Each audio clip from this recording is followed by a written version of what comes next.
FCRA का certificate अगर seize हो गया तो क्या किसी एनजीओ, स्कूल, अस्पताल या गरीबों के लिए चल रहा काम भी रुक सकता है? यही सवाल इन दिनों एफसीआरए के नए प्रावधानों को लेकर सबसे ज्यादा चर्चा में है। दरअसल एफसीआरए यानी फॉरेन कंट्रीब्यूशन रेगुलेशन एक्ट के तहत एनजीओ, ट्रस्ट, स्कूल, अस्पताल और दूसरी संस्थाओं को विदेश से मिलने वाली फंडिंग के लिए नियमों का पालन करना पड़ता है। अब विवाद है सेक्शन 14B, 16A और 16B को लेकर। सरकार का मकसद है कि विदेशी फंड का इस्तेमाल नियमों के मुताबिक हो और अगर किसी संस्था में गड़बड़ी मिले तो उस पर कार्रवाई की जा सके। लेकिन सवाल ये है कि अगर किसी संस्था का एफसीआरए सर्टिफिकेट सीज या सस्पेंड हो जाता है तो उसके पास मौजूदा विदेशी फंड का क्या होगा?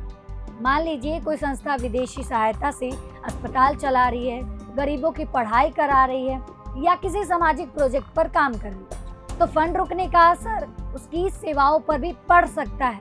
हालांकि एफसीआरए सर्टिफिकेट सीज होने का मतलब ये नहीं कि स्कूल और अस्पताल तुरंत बंद हो जाए। असली असर इस बात पर निर्भर करती है कि संस्था की फंडिंग विदेशी योगदान पर निर्भर है और सरकार की कार्रवाई किस तरह की। यही वजह है कि एक तरफ सरकार पारदर्शिता और जवाबदेही की बात कर रही है तो दूसरी तरफ सवाल उठ रहा है कि कार्रवाई के दौरान जरूरतमंद लोगों को मिलने वाली सेवाओं प्रभावित ना हो, इसका सही इंतजाम भी हो।